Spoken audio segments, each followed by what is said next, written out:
Hello everybody, this is Jay Thomasson, and this is our first class project of the year in our NOS 230 class. And my project is going to be on Ipconfig.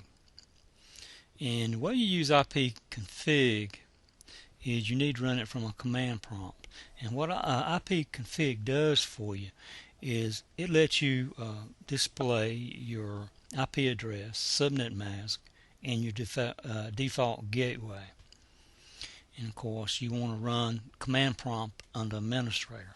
I've got it on my desktop. Of course there's different ways of bringing it up. Right click on it and run it as administrator.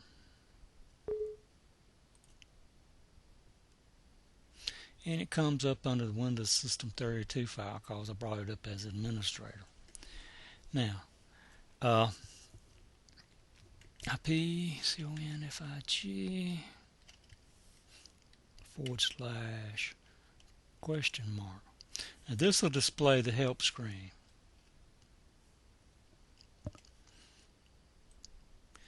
And of course it shows all the options, how to use them, and you don't use the brackets of course.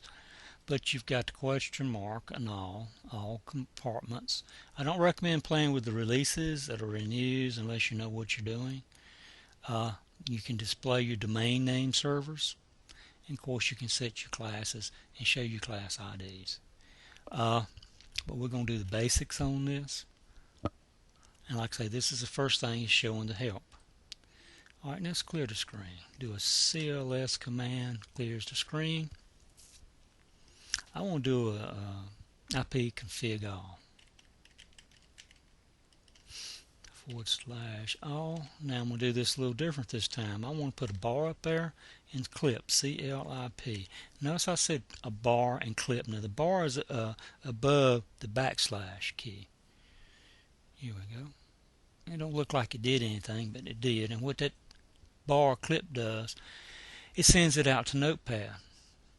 Or it doesn't send it, it puts it in the cache for Notepad. You bring up Notepad, which you already have there, and click on it, and you can paste it. And it gives you an instant way where you can, if you need information for a PowerPoint presentation or something, you can store it on Notepad, save it on Notepad, and then you can cut and paste or paste and cut, whatever you want to do for a presentation. Now let's get back to the ipconfig command. Now this shows my host name. My computer name is Thomasson. It shows my local area network 2. I have another one, but it's not running right now, and which would be 1. It shows that I'm connected through a cable modem, and my MAC address, a physical address, is 0018-9B7728CC. Now there's different layers of addresses or IP addresses, and a MAC address is one, an IP address is another. Of course there's others, and I'm not going to get into that. But then of course you've got your IP address here. Mine is 98.27.43.13. And of course your IP address is your connection to the world. It's how you send and receive packets from your IP address. Then you have a subnet mask, and this is in decimal, and mine's 255.255.248.0. And what the subnet mask does is it identifies the structure of the IP address in decimal for the network devices, and it shows them how many bits is for the host and how many bits is for the network. And you'll get more into that into networking 125 if you hadn't already have it. Then of course you have your default gateway, and mine is 98.27.40.1. The default gateway is an access point to other networks. When you get away from your local network, you have to have a gateway to get to the other networks, and that's what the address is. Of course the computer takes care of that for you. Alright, now other things that it shows you is your Ethernet adapters for your area connections, your tunnel adapters, that type of thing. Most of them normally are disconnected, but you normally have one like mine's connected to triad.rr.com. through local area connection 12. Alright, now let's clear this out. Undo. Now let's do one other. Ipconfig /PLAY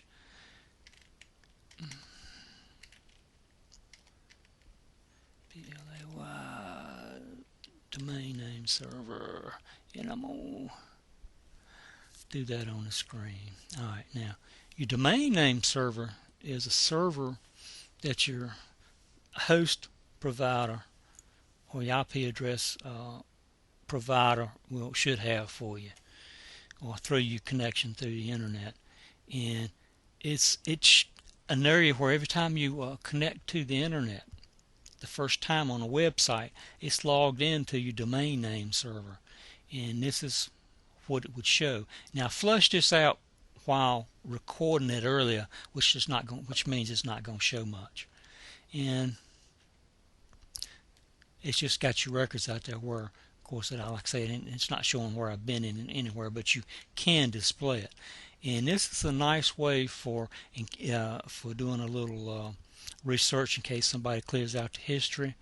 Say you need to do some forensic work to see where somebody's been on the internet, and like I say, to delete the history, you've got another area where you can look in your domain name server.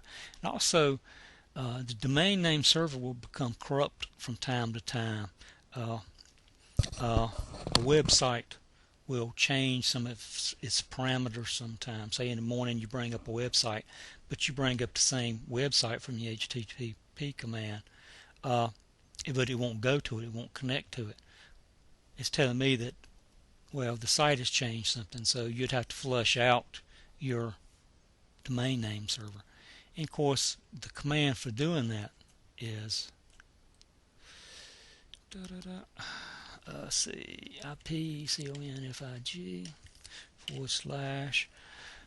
/FLUSH DNS, and that flushes your domain server, and it's telling me that it was successfully flushed. Now, I could go back and display it, but there's no need to do that. It'll just show you that things were wiped out. Now, the ipconfig command is a good command, like I say, for finding out what your IP address is, your subnet mask, and also for your default gateway, and that's the main things you really need it for. Now, I hope you've enjoyed this video.